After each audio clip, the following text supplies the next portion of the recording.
The fake news that destroyed the RAF Bomber Command's reputation. A piece of fake news by Nazi Germany generated during the Dresden bombing that tarnished the RAF Bomber Command's image. When Sir Winston S. Churchill delivered the victory speech after Britain won World War II, he thanked every branch of the British Armed Forces except for one unit. It was the Bomber Command of the Royal Air Force, RAF. Churchill excluded Bomber Command on purpose because of the negative publicity it received. Though Bomber Command was instrumental in Allied victory, it faced backlash due to a piece of big fake news generated by Nazi propagandists.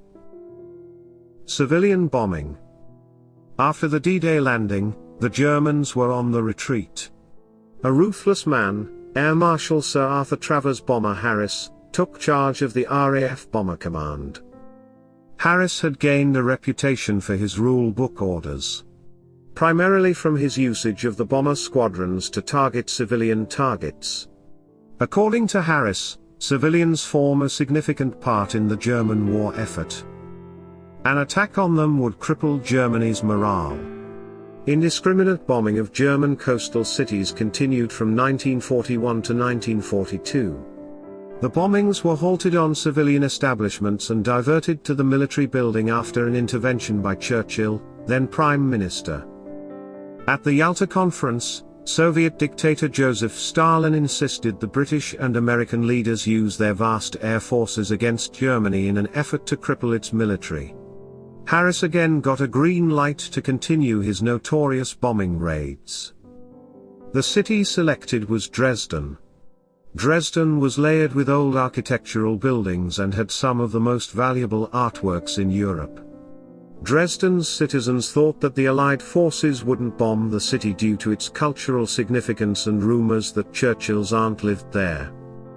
Some even speculated that Dresden would be the new capital of Germany after the war. The Nazi government moved the city's anti-aircraft guns to the Eastern Front for use against Russian tanks. The Nazi leaders thought the Allied air forces wouldn't bomb Dresden and did little to improve the city's air defense. Dresden had a railway hub, crucial to the Nazi war effort, and there were many armament factories on the city's outskirts. The Dresden bombing. 264 RAF Lancaster bombers took off from Britain on 13 February 1945. Their mission was to bomb Dresden. The bombers faced no resistance from the Luftwaffe. The war against the USSR bogged down the Luftwaffe in the east. Moreover, by February 1945 American and British fighters had shot down most of the Luftwaffe's fighter planers, leaving Germany defenseless. The Pathfinders marked the target of Altmarkt, Old Market, which was the city center.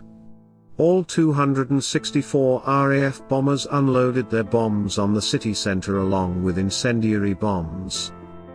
The houses made of wood in the city center were easy prey to the incendiary bombs. The hot air raised and sucked in more oxygen and burned more. Streets melted, and the civilians had no other place to hide. The hot air even lifted people from the ground.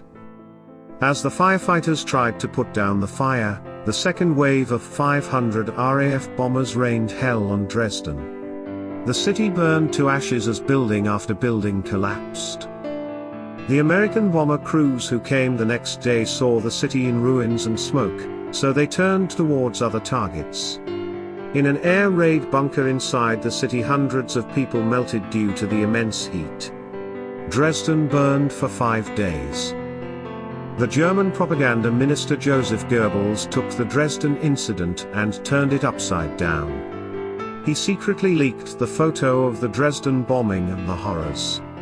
Goebbels exaggerated the victims' count from 25,000 to 250,000 and leaked it to the press in neutral countries. Aftermath.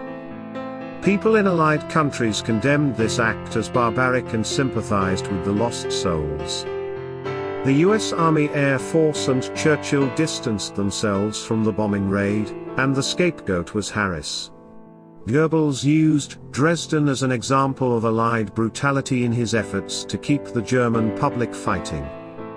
Goebbels asked them to fight until last breath, or else Germany will face complete annihilation.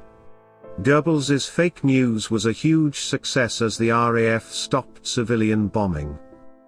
Bomber Command's contribution to the Allied war effort went unnoticed for many decades. After 75 years, the Bomber Command finally got a memorial in the United Kingdom. Debate still rages on the Dresden bombing as a moral conundrum for leaders and how they can justify killing civilians. It remains the most important fake news of World War II.